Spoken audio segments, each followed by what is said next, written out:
The moment she kissed him, the world froze. The billionaire who mocked him every single day, Arya Sterling, suddenly holding his face, her lips trembling against his, as if she'd been waiting her whole life for that moment. And Noah, the single dad she once laughed at, didn't know whether to step away, or fall apart in her arms. No one watching them that evening in the glass hallway of Sterling Corporation understood what happened, or why. But the truth behind that kiss didn't begin there. It began long before. On the first morning she ever insulted him, Noah arrived at the Sterling Tower with his daughter Ella's hand in his. Her red lunchbox dangled from her fingers as she skipped beside him. It was his first day as a temporary engineer, low position, low pay, but it was a job, and he needed it desperately. The security guards barely looked at him. The other employees didn't move aside. And then, Arya stepped out of the elevator. The billionaire CEO. Young, brilliant, terrifying.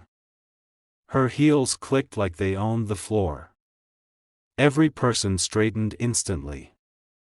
Except Ella, who stared at her shoes instead. Arya paused in front of Noah and raised a brow. "You're late," she said. "Your shirt is wrinkled. And we don't run a daycare here." Noah swallowed. "I couldn't find someone to watch my daughter today." Arya tilted her head slightly, judging him like he was a stain on her expensive floor. "Not my problem. Keep her out of sight. And don't ever show up looking like that." She walked away, leaving Noah frozen. Ella squeezed his hand and whispered, "Daddy. I don't think she's very happy." Noah smiled weakly. "Some people just forget how to smile, sweetheart." But Arya didn't forget. She refused to. The world had taught her that softness meant weakness, and weakness meant danger. So mocking Noah was easier than letting anyone see her own loneliness. Every day, Arya found a new flaw in him. "Your report is mediocre. You walk too slow. You dress like someone who sleeps in his car." Noah took it quietly. He had no choice. Rent, food, Ella's medication, everything depended on keeping the job. And then Ella began appearing more often, drawing quietly in the break room, waiting for her dad after shifts. One afternoon, Arya walked past and paused. The little girl was drawing her, Arya, surrounded by sunshine, smiling. No one had drawn Arya smiling in years. She stared at the paper longer than she intended. Why did you draw me happy?"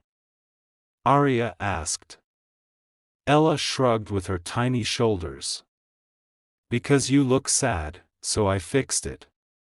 Arya didn't respond. She just left swiftly, as if someone had seen her heart crack. Despite her insults, Arya found herself watching Noah. The way he carried Ella when she fell asleep. The way he skipped lunch to buy her medicine. The way he smiled even when exhausted.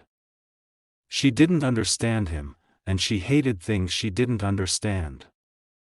One evening, Noah accidentally overheard Arya arguing with someone on the phone. Her voice was breaking, truly breaking. "No, I don't care about the inheritance. I needed you, not your money." Silence. "Fine. Don't call again." She hung up and leaned against the window, wiping a tear quickly before anyone could see. But Noah had seen. And instead of mocking her weakness the way she did to him daily, he simply placed a quiet cup of tea beside her and walked away without a word. That act of kindness stuck to her heart like glue. The next week, everything changed. Ella collapsed at school. Noah rushed to the hospital, panicked, breathless, terrified. The doctors said her condition needed a treatment Noah could never afford. Insurance refused the coverage. Noah sat on the hospital bench, head in hands, breaking silently. That night, Arya appeared at the hospital doorway, holding Ella's favorite cartoon blanket Noah left at the office. She wasn't wearing her sharp expression or her expensive confidence, she looked human. "What happened?" she asked. Noah told her everything. He tried not to cry, but his voice shook. "I'll find a way," he whispered. "I always do." Arya knelt slightly, her voice unusually gentle. "You shouldn't have to do this alone." Noah stared at her. "Why do you care?" She hesitated. "Because I know what it's like to have no one show up." Arya paid for Ella's entire treatment. Noah refused at first. Pride or fear, maybe both. But Arya didn't let him speak. "Let me do this," she whispered. "Please, let me do at least one decent thing in my life." Ella recovered slowly. Arya visited her every day, bringing books, toys, and stories. Ella began calling her Miss Arya Sunshine, because she said Arya looked brighter when she was near them. Noah started seeing the woman behind the billionaire mask, a woman who grew up unloved, unprotected, and trained to be stone. But beneath that stone was fire. And the fire warmed him in ways he didn't expect. When Noah finally returned to the Sterling Tower, everyone murmured at the sight of Arya walking beside him. No mocking expression. No harsh tone. Just soft eyes. That evening, she asked him to stay after work. He assumed she needed a report fixed. Instead, she stood in front of him, hands trembling, eyes searching his. "Noah," she whispered. "I mocked you because I was jealous of you." Noah blinked. "Jealous? Of me?" "You have something I lost a long time ago," she said. "A heart that still believes in people. A daughter who looks at you like you're her entire sky." And when I saw that, I didn't know what to do except push you away. Noah reached out slowly. "Arya, you're not as cold as you pretend." She let out a shaky laugh. "Tell that to the world."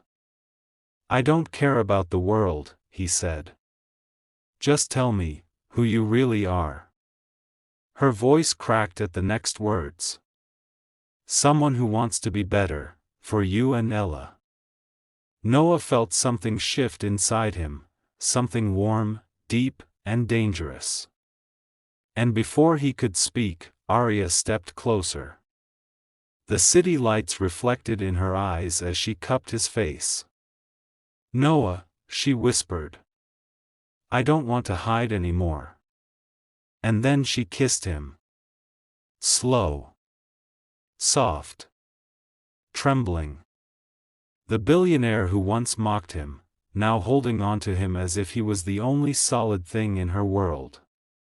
When she finally pulled away, her voice was barely breath.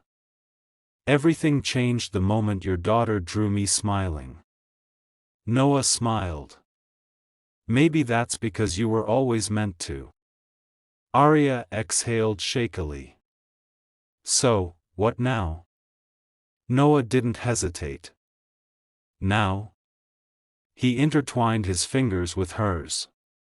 "Now we rewrite the story you started, but this time together."